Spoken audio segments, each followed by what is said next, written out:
Hi, everybody, and welcome to another Expanding Your Search and Stopping for Directions. On today, it's difficult to even think of much anything else today than the events that happened 19 years ago. I remember that Jody and I had just moved to Tulsa a few months before that, and had began working at Rhema Bible Church as youth pastors. And I think we were in our third month of employment there, and I was getting up and we were getting ready for the day, and I had just gotten out of the shower and was starting to, kind of do my hair, and all of a sudden Jody said, a plane just flew into the World Trade Center. I know we stood there and watched in horror that day. It was just a shock. But in the midst of all that, that day was filled with heroes that spent the day running into those buildings and fighting off the attackers in the other plane. On this day of September 11th, we remember this day, and we are thankful for people who gave their lives to try and save someone else. This is known as Patriots Day, and we do celebrate our patriots today, and we are thankful for first responders who've taken the time to put themselves in harm's way for us. We shall never forget.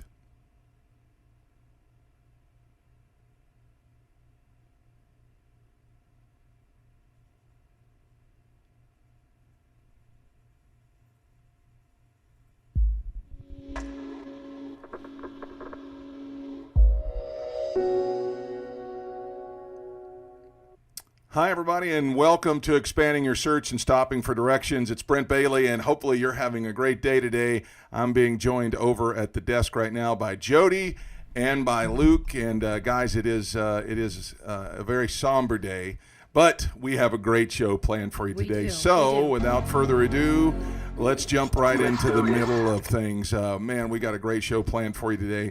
I have Christian rap legend. One of the OGs of Christian rap. I've got KJ-52 with us today, and he's going to be coming on in just a little bit to tell us about what's going on in his world and in his life, and some great projects that he's got going on. And it's always funny because I've run into him at some of the most random and weird places. We had him come to Rhema when we were working there to do a concert for us, and by far, I don't want to get too much into this because we're going to bring him out here in a minute, but it was one of the best concerts we ever had in all the years I was doing concerts there.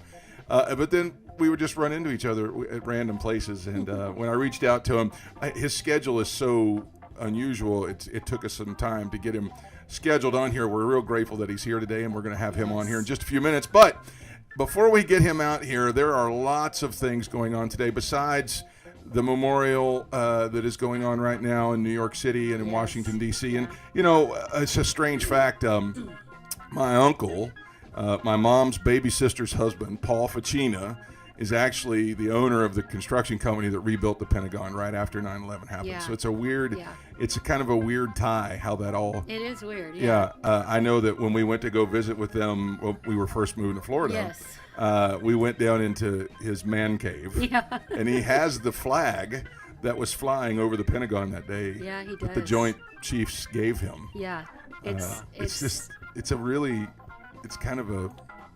I know. I'm trying to think of the words. I mean, it's heady. It's very. You're like, whoa. Like, I can't believe this is it. Yeah, and so he's a really impressive guy. The team. I don't know what the right word is, but that hired his firm. He had just finished working on the Pentagon when it got hit. Yes. And then he rebuilt it. So the team, I don't know who it is, but they called it the Phoenix Project. And they bought Paul a Big Bear custom-built chopper themed after. Because, that was kind of popular in those areas, theming choppers.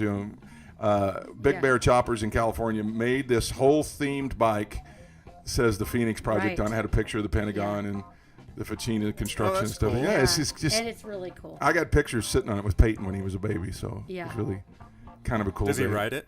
No, it's never even. It gets started and the oil goes through the engine, and that's it. It has no miles on it. It sits on display in his man cave. Wow. So it's pretty cool. It is very cool. Yeah. So besides that, and obviously it being Patriot Day, there are other things going on today. Yeah. Today was also the day that Pete Rose broke the record for the most base hits.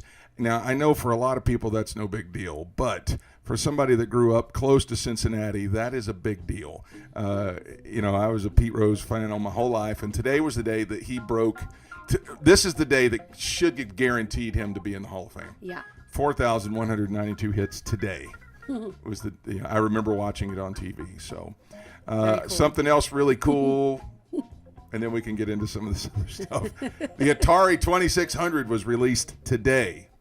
And if you follow me on Instagram, you can see footage of me and the boys playing my Atari 2600. Say, still which one works. is that? Oh, very cool. Yeah, It it still does. works, And they and think it's it's still- cool. Of course, we only did it There's one a- time. I think it's pity. These guys say, okay, Dad.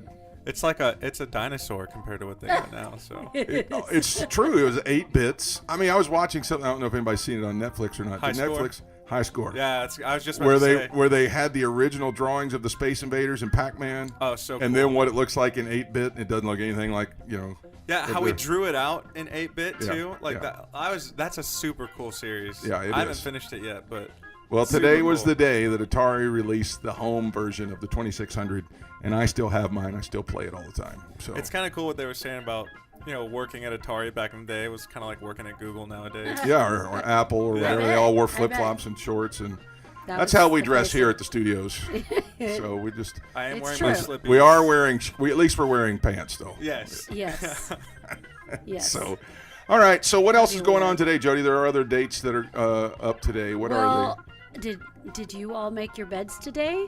That could be the question, because today is National Make Your Bed Day. they? I plead the fifth. But it's a whole day. Yeah, same here. But it's a whole day. So I'm going to celebrate making You know what? That's My true. mom It would doesn't not be say happy make your with me bed in right the now. morning. It just says make, Make your bed day. Exactly. I will say though, my room looks so much better when I make my room, Oh, make my bed in the morning. Absolutely.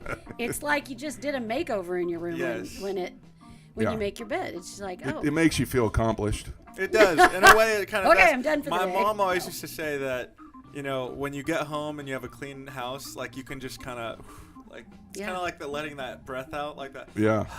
Yeah. Yeah. It's true. And we just went through a major version of that because we just moved. Oh, yeah. Yeah. Yeah, Yeah. it was awful. So Yeah. so today is National Make Your Bed Day. It's not too late. You can do it You even can right still before do you it. get back in it at night. Yeah. Exactly. Yeah. You know, I will share this little bit of wisdom from my mother-in-law, who's our number I was one gonna fan. say, She's yes. watching right now, I'm sure. Hello, Sharon. One little Hi, Mama. that one of the few things I shouldn't say it that way. That doesn't sound right. One of the many nuggets of wisdom she's dropped on us over the years, but this one is one that has stuck with me. I remember this one very. Don't use the pretty towels. Now, see, you're bringing up hurtful words, especially if you have something on your hands, you don't use the pretty towels, but that's not it. What I was going to say is when you're laying in bed, if you pull the blankets up over you and then slide out the side, it's much easier to make your bed. It just, Ooh. I thought that's actually a little stroke of genius. Yeah. She also says, oh, you always shower before you go to bed and shave your legs because it feels so good. You know what? I have been On your guilty. legs. I have been guilty as a manscaper, and I, for a season, shaved my legs on a regular basis. Yeah. And it does feel pretty good in bed. When you lay down and the sheet comes across your, I'll have to take your guys' word for it. Yeah. Okay. you try it one time. Try it one time. It'll grow back. And it's addictive. okay. It's addictive. So, all right. So All it's right. National Make Your Bed Day. What else? It is also National Hot Cross Buns Day. All right. So we're going to have a picture of Yeah, I that need because to what do a is picture a of that. what is a national or what is a hot cross bun? Oh, there it is. There it is. It is, it just like It what had you're a. looking at. There was a lot of talk of these being Looks given. like a pretzel, kind of. Yeah. It does, but yeah, and I actually just lost It was on my phone, so. well, I read somewhere that they gave them to people that were sick with the Yes. belief that they're eating and partaking of the cross. Yes. It was a statement of faith for people, Yes, and hallelujah. and it would make people feel better. Yeah, Get let's- some juice in there, and then You got just So Sniffles, all you let's get folks some- that are worried about Corona, get some hot. hot there's cross the answer buns. right here. And, no, you no, know, you should we be able to should buy make them. light of that. I'm sorry. No, I'm sorry. All right. true. Okay. They also believe, some people believe, because there's a cross in the bun, they should kiss the buns before eating them. Kiss the buns. All right. Kiss the buns. I'm just gonna let that go. Sounds like a bumper sticker. All right, if you say so. All right, All couple right. of celebrity birthdays today. Since KJ's on the show, Yeah. we would be remiss to not mention Ludacris. Ludacris is 43 today. He's obviously another hip hop artist. Yes. The current In the 40s. Superman on the WB, Tyler Hoechlin, is 33 today. Taraji P. Henson is 50. Yeah. Jody, this is one for you. Harry Connick Jr. Yes. 53 today. Oh, good. I'm glad he's older than me. And WWF superstar Paul Heyman, the manager of Brock Lesnar, is 55 today. I'm just looking to see if there's anybody else that really kind of jumped out at me. Oh, Luke, this is right up your alley. Moby. Okay. Moby is 55 today. So happy All birthday right. to all of you folks. He's definitely got some hits. I'm sure they're all listening Yes, and yes. watching. Yes, I'm this is sure their they favorite are. podcast. Yeah. so. Hi, Especially Moby. Harry How's it Connick going? Jr. He's watching. All right. Well, let's remind everybody that's watching to be like Sharon and be sharing this podcast. Boom. Man, Right there, just it's below. Friday, folks. Share that podcast. Just click the Yes. share button or the retweet button, and help us spread the word out. Because man, we got a great one today. We do. I'm not sure about the year. I want to say 2004 ish. Yeah, that's right. Because it was the first year that we had camp meeting back on campus. We had a concert every year during Summer Blitz, and we were looking for great artists all the time. Mm-hmm. And we used to subscribe to this box that they would send us. I can't remember the name of it. I think it was called The Source. And it would come with all this free music in it. Just tons of free music from current Christian bands. Was that one of those like things that you would subscribe in the Yeah. catalog? Yeah. Remember back in the day? It wasn't the catalog. They'd send you a He's stack shaking of his head. postcards. Yes, Postcards like this. And they would send, and then you would go through and look at, oh, yeah, I don't want that. Get out of here. Oh, this is cool. And so you subscribe it. And so I happened upon this gentleman's CD in there for the first time. And I was like, golly, this guy's good. And I was so excited to be able to reach out to him, and he was available. So we had him at Summer Blitz, and we stood around and just laughed and talked and cut up. And he was just such a real guy. And then I put him in. I was driving a Hummer at the time. Humvee. It was awesome. It was the coolest car I've ever had. And so he gets in. Him and his DJ get in. I'm taking him to go get something to eat. And all right, I'll be honest. When you're a youth pastor, you're always thinking of promotional things. And I had Van Halen's Jump, and was figuring out a way to use it in like an intro. And so I had it in there, and it had it turned up when I pulled in. I wasn't even thinking about it, and got out and walked in. And so here I got, Dove Award winner KJ-52 in the car with me, and I start the car to dun, dun, dun, dun, and I'm like, oh my gosh! I'm reaching to turn the volume down, and he immediately goes, "Was that Jump by Van Halen?" And I was embarrassed. Bright And was red. like, I'm a youth pastor at a mega church. Yes, that was a Jump by Van Halen, Yeah. and so he ended up using that in his set for a while, and as like an intro or a sample or things like that. And I was so embarrassed, but I was so glad to have some kind of influence in his stage show for a while. And so I could go on and talk about KJ for a long time, but we need to get him on here. I'm so pleased to have him with us. Dove Award winner, hip hop Christian legend. He's got tons of material on iTunes and the Google Play, and he's also got a brand new, it's not brand new anymore. It came out in January of this year called The Victory Lap. Please welcome to the program, KJ-52. What's up? Oh man, that was the first thing I was going to mention was that Van Halen moment. I'm so glad you brought that up. Yeah, it was a very humbling moment for me at that stage. See, to me, it was the opposite. I was like, oh, I met one from my tribe, like somebody that like is pastoral, but like understands hip hop, but like has a deep respect for all things 80s music. And I was like, I remember very clear. I'm like, you can totally play it, man, if you want. Yeah, I think we ended up turning it back up after that. And you were looking back at your DJ telling him, what was his name again? I can't remember his name. His name was Morphosis. Yeah, that's right. That's right. Yeah. because we were both like old school rock fans and like. Yeah, I think I remember you looking back at him saying, "You got to get that in and cut that up and splice it up." And so I just remember it like it was yesterday. And we totally did. And so then like that ran in the set for a while. That's a man.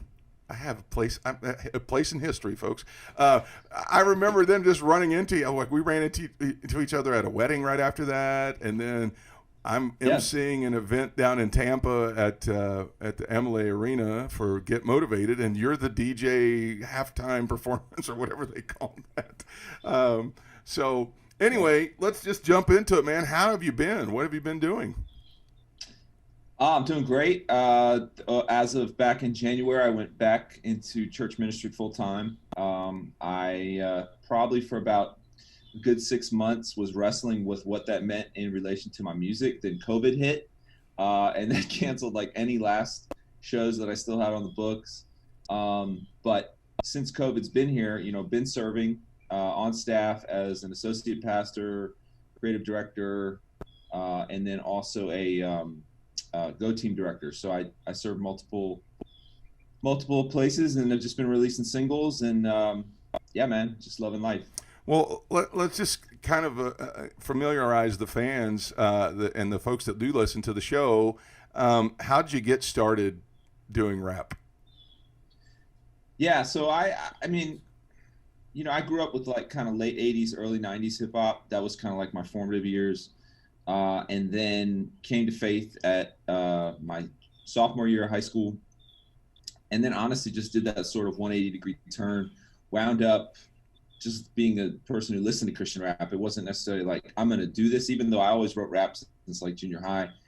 Break my nose pole vaulting my senior year of high school, stuck at home. I write my first Christian hip hop verse. I go to this camp a couple weeks later. God does a big work in my life. I stand up in front of everybody, a cappella. They're like, if you have a talent, you can do it. I'm like, all I know is this like couple bar rap. I do it. Everybody kind of freaks out. I was like, maybe this is something I should probably, and I remember like by the time I graduated going like, I should probably record something just to say I did it. And then honestly, by a couple years later, I was driving all around, doing shows, had a group, serving, doing inner city ministry, and wind up at an inner city church. Again, the music just became a great means to an end. And then by 98, 99, I just felt this undeniable burden to do it full time, wound up getting a record deal, and then flash forward 20 years later, and here we are. So now, that's the elevator pitch. Now, you got a movie that's either just come out or getting ready to drop. It's kind of a biopic because it's called Jonah, correct? Yeah, actually, that's about a year ago. It's called it came out through Kickstarter, and then now it's on Amazon Prime. But yeah, it's called The Jonah Movie. And it kind of tells this whole story. Pretty much. I mean, it doesn't give what's happening, in the last 2 years of my life, which are pretty significant, but it absolutely is everything up to about 2018. All right. So, what's been going on the last 2 years of your life since we're there? Because I know you flirted with retirement or something, though, right? Is that right? Yeah. So here I am at this time last year. I was in a very not great space. For the last 3 years, I had been on staff at a church, but it was more of a volunteer, non-volunteer position. I guess you could say I was teaching pastor, college youth director, communications director, but I was still touring full time. I knew by 2019 that it was time to make a shift. But I just had nothing lined up. Nothing was like concrete. So I went up to Michigan almost literally a year ago to wrestle some things out with God. And I remember coming away from that going, what I needed to do was to retire KJ-52, the persona per se. You know what I mean? Like that's what I knew in my heart was time to end. And that while I wrestled with going, maybe it's just time to walk away from music, period, God's gifts are without repentance. And so I knew that it wasn't an ending of music, but it was an ending of an era, so to speak. Little did I know, 2 months later, I'd be on staff at the church I'm at right now. So it was like God gave, like he always does, God gives you the vision and then he provides for the vision. And the transition since then. I mean, granted, I picked the weirdest time I could have possibly jumped on staff at a church. Yeah, yeah. But I also picked the best time to get out of the music industry. That is for sure. So here we are, and the beauty is now I you know, it didn't end music. It just ended that 20 years of my life, so to speak. But I say that with no regrets. You know what I mean? Yeah, I know that. I mean, I've been following you for years on Instagram and Facebook and things like that, and I know that you still are very musical. I watched something the other day where you were just freestyling off a beat in the car and things like that, and so that's pretty cool. Yeah. So tell us about Victory Lap. It released in January, but it's a book and it's also a book. And also music. Yeah. So you know, going back to the sports aspect, when I ran track in high school, there was one thing I always got to watch happen, but I never got to be a part of, which was called a victory lap.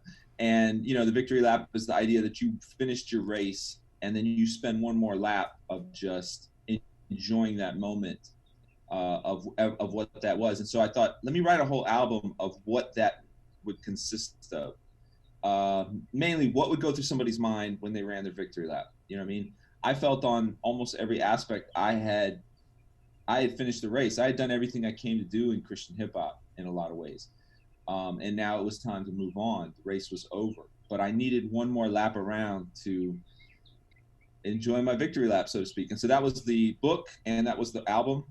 You know, the book is a collection of stories from my life and from my music and from, you know, childhood and all that good stuff. And then the album is actually illustrations of those stories. They're songs based on those stories. Okay, so can we get you to share one story with us? Yeah, I'll talk about the time I went to Rama and shot a photo shoot, and then the guy had the nicest Hummer I'd ever seen. No. I'm trying to think. I mean, it really depends on where you want. I pick an era. Would you want a story from my childhood, from teenage years, post salvation, music, tour stories? What I say, you know, if we're gonna pick one, let's take tour stories. That's usually tour stories, really okay. good. So there's one in there. Don't freak out by the title, but it's titled "Porn or Corn." Awesome.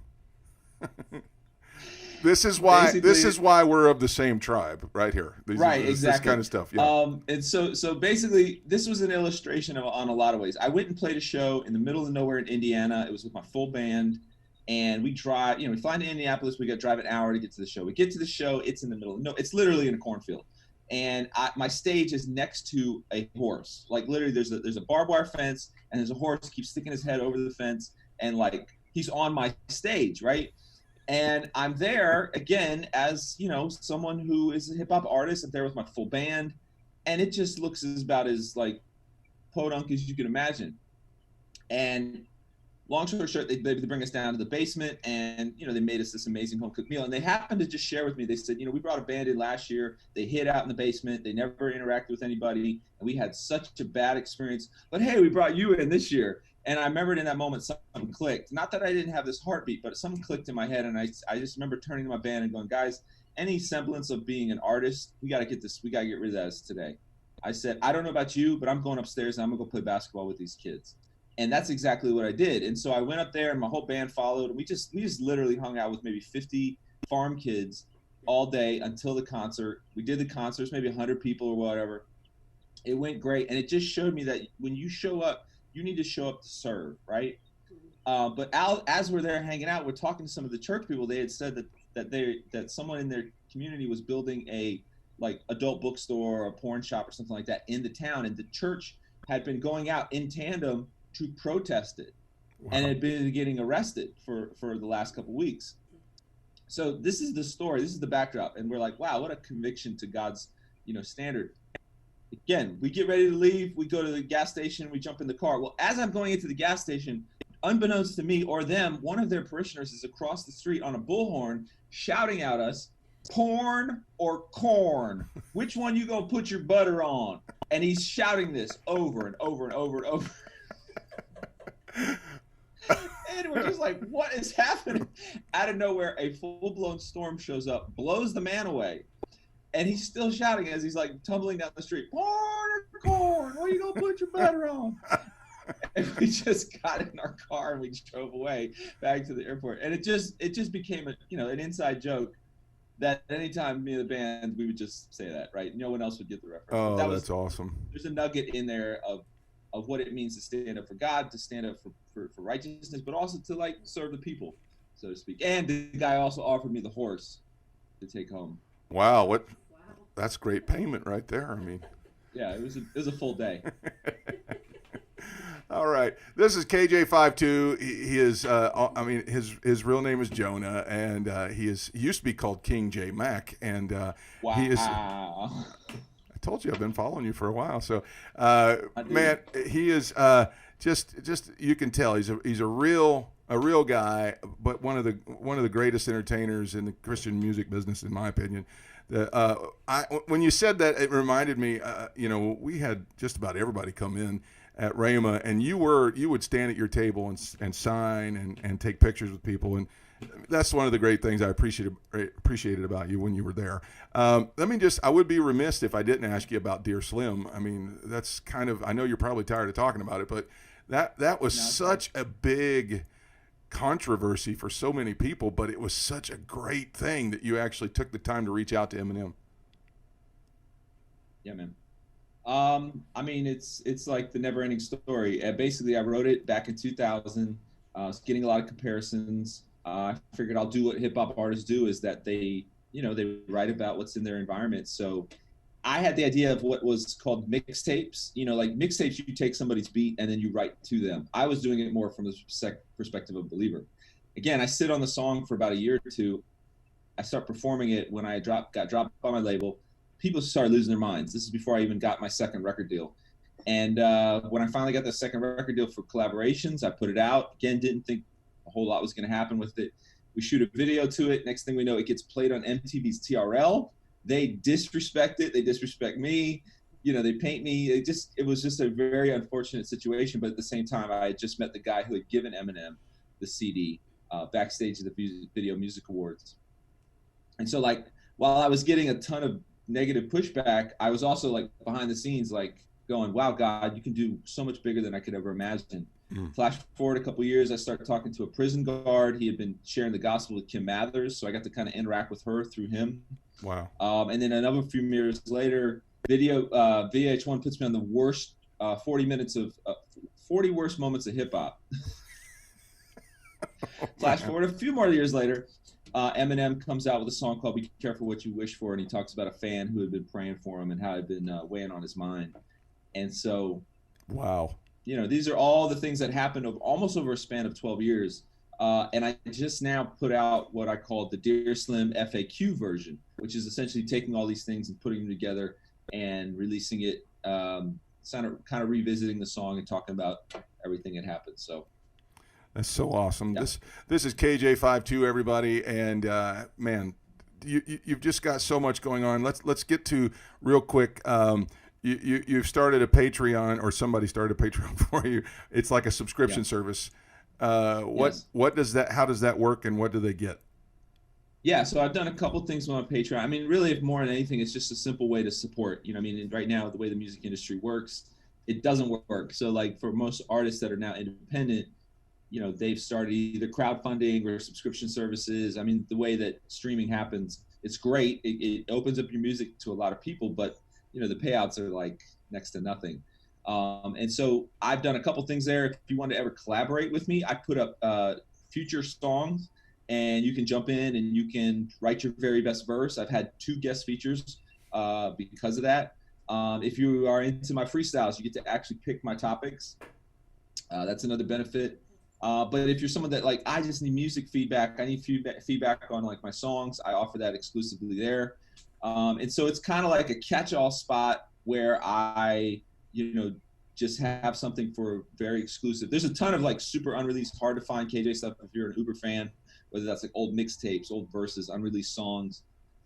So yeah, it's like, I don't want to say the inner circle per se, but I mean, That's basically what it is. Yeah, the inner fan circle. That's cool. Yeah. All right. So before we let you go, here's the thing that I'm picking up from you.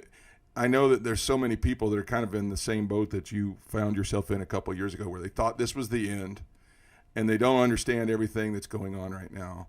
If I could just give you a minute or so to just encourage everybody to let them know God's not done with you yet. And even though things have changed because of COVID and everything, there's still something there for them. Absolutely.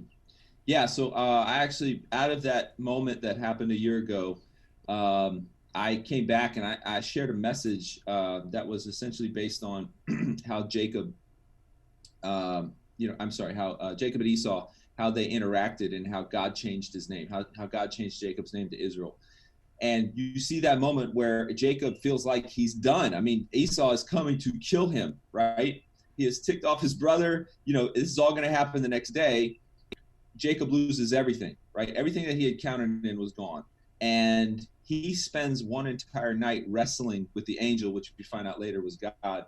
He spends that night wrestling with him, and God just keeps making him say, "What's your name? What's your name?" And Jacob's like, he has to admit that his name actually means deceiver. He had to come face to face with himself.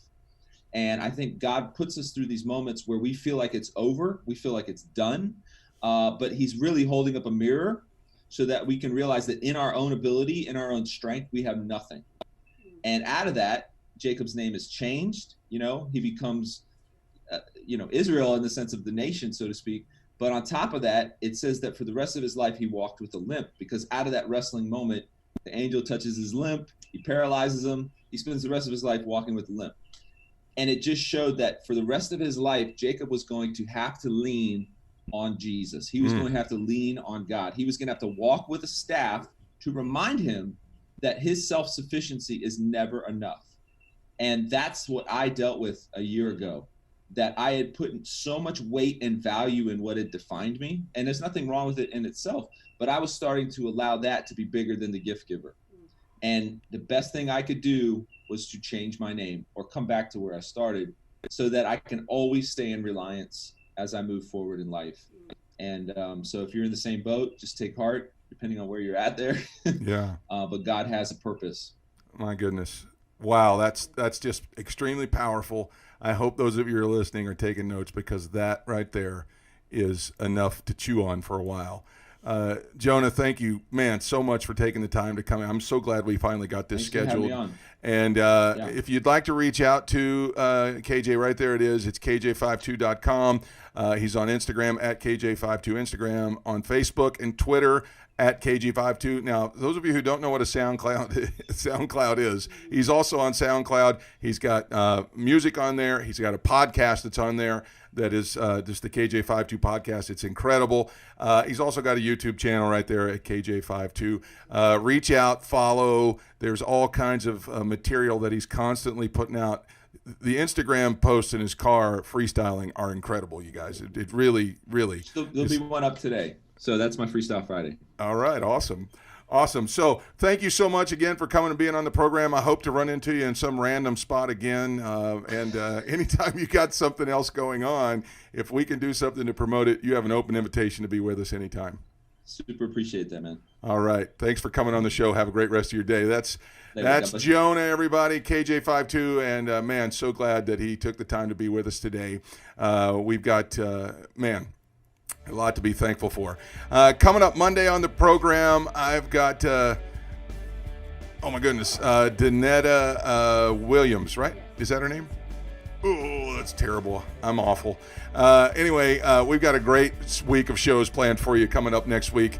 I've got the grandson of Kenneth Hagin Jr., Blake Hagan's going to be with us next week. And then former executive producer of American Idol and studio musician in Hollywood, Lauren T. Wiseman's going to be with us next week. So we've got Danette Crawford, that's right. Sorry, I'm so terrible at remembering who's going to be on. But those are our guests next week. You'll want to tune in. It's going to be a great week.